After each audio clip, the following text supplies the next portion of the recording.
Basically, we started out in here. My first punk band, Success or Failure, started here. It's my parents' house.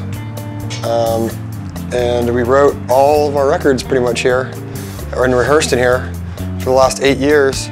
We even come back here, we're coming back here to write the new record because we feel comfortable here. So we had to terrorize my parents' house and get hammered in the garage and write a record. But they're cool. This place used to be a total dump, like a total wreck. It's still kind of a dump, but we used to have flyers everywhere and posters and ridiculous stuff written all over the walls. And now it's, you know, we had the Berries, Jason and Matt, come and put some drywall up and make it a little nicer this time around. We got like a little Pro Tools rig over here. We got a thing we had from the City of Evil Tower record signing that we put up. And pretty much we just jam in here right on Pro Tools and jam out the songs before we have to go into the studio. But yeah, we have a lot of our own rigs, stuff that we use live. You know, that was the drum kit that he used for very many years. His first DW kit, and we got signed to Warner Brothers and got our first Advanced. We went and bought that drum set at a Guitar Center in somewhere in LA. This is the rig that I use live, the rig that Zach uses live. That I don't know what's the big travel rigs, right? Yeah, the smaller rigs.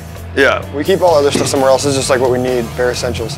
This place just fucking rules. It's comfortable, and his parents are absolutely amazing and extremely supportive. So we do all of the stuff here, and there's no reason for us to go anywhere and do it. And it's been upgraded over the years.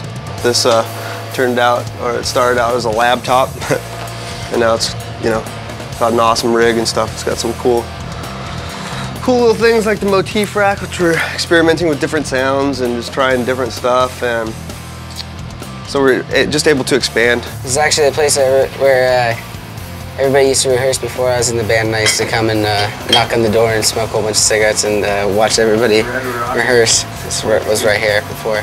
We did like our first photo shoot here, and we basically were like playing our songs, and I don't even remember who had the camera, and we were fucking rocking out, like jumping and shit.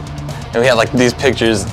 Trying to make them look like they're alive. Make them look like they're alive, because at that point we couldn't get a show.